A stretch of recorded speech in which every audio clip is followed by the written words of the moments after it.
So we began explaining to you that step one is contrast causes you to ask. Step two is that source energy and law of attraction, your inner being, all gather everything that you're asking for. And there's a gestation process as everything that you have been asking for is merging together. The cooperative components are gathering, and there is a beautiful life that is being lived by your inner being vibrationally, and your inner being is calling you to it, calling you through your path of least resistance.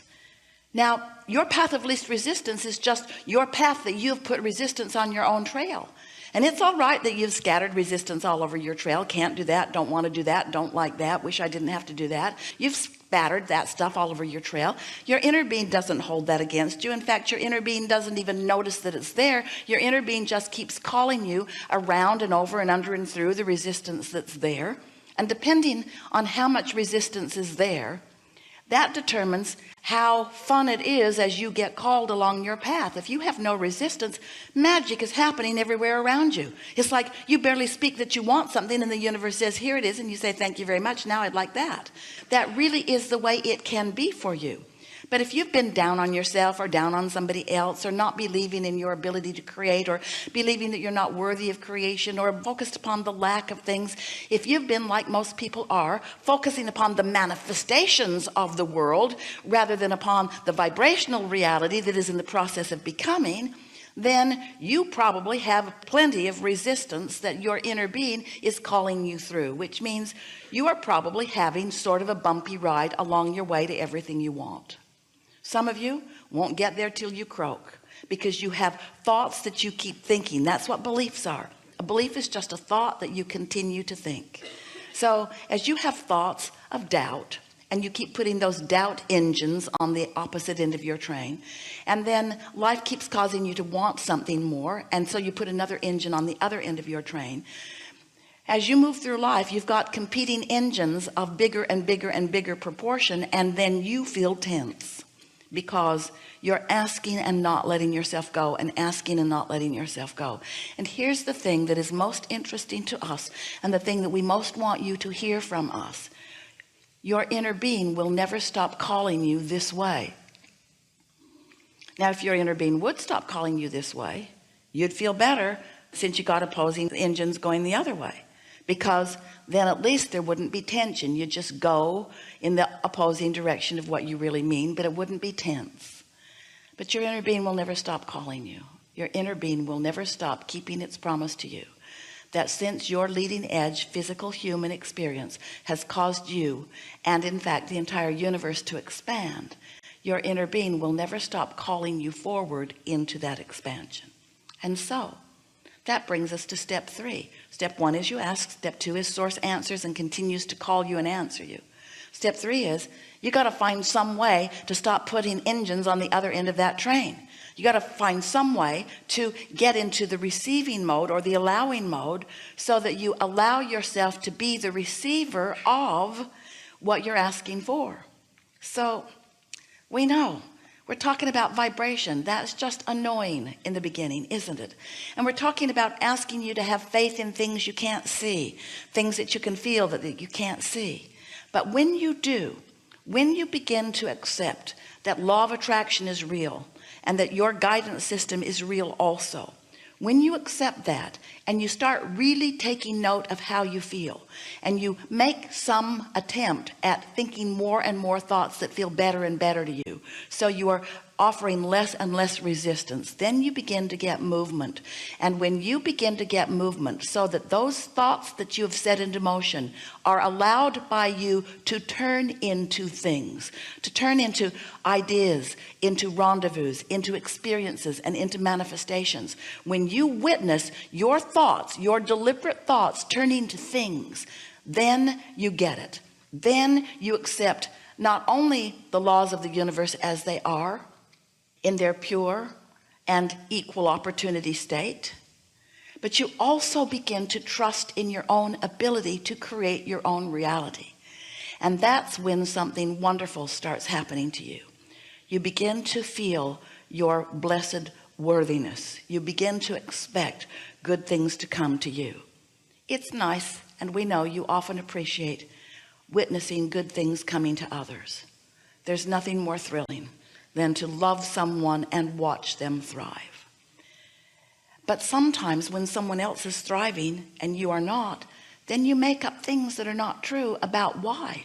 You try to explain that they're thriving because they have better advantages. They're thriving because they were born into it, or they were thriving because they had this education or this advantage, or. And every time you do that, you're really talking about your disadvantage.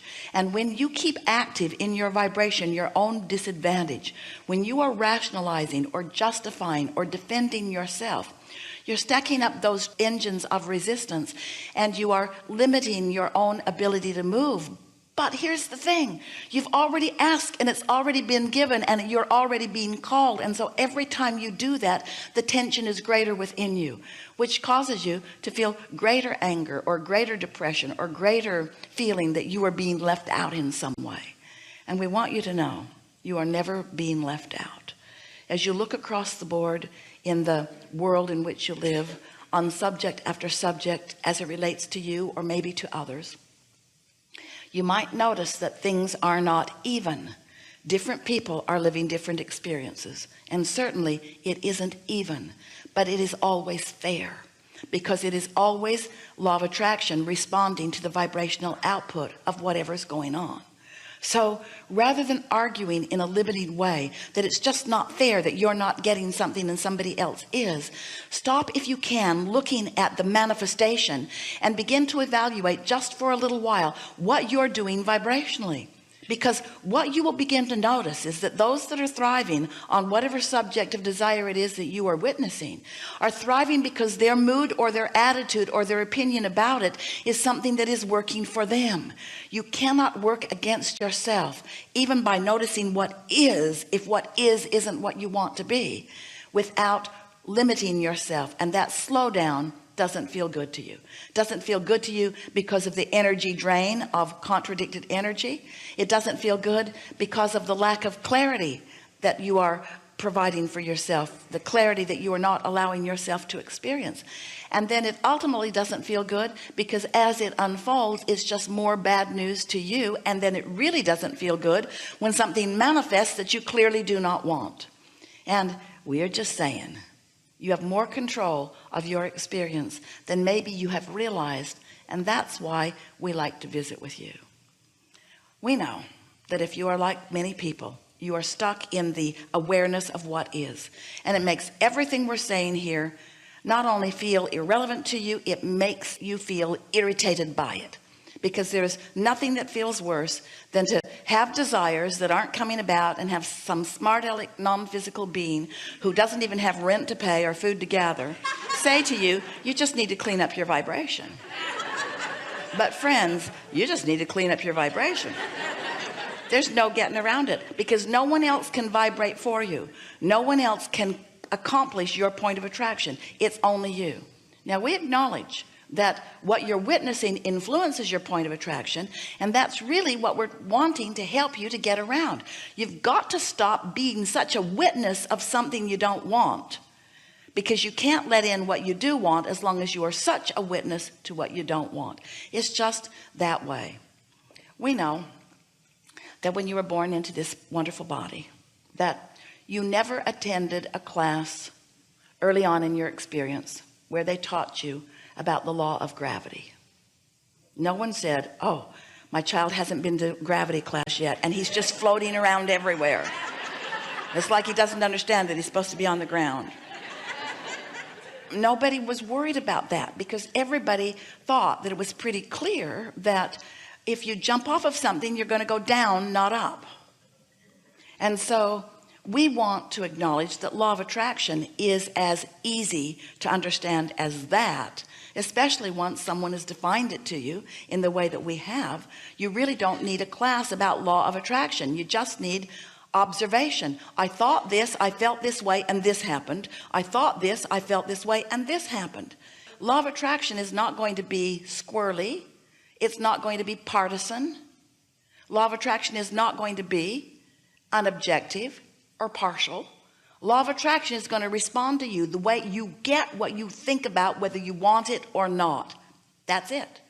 So whatever you've got, you thought about. How about that?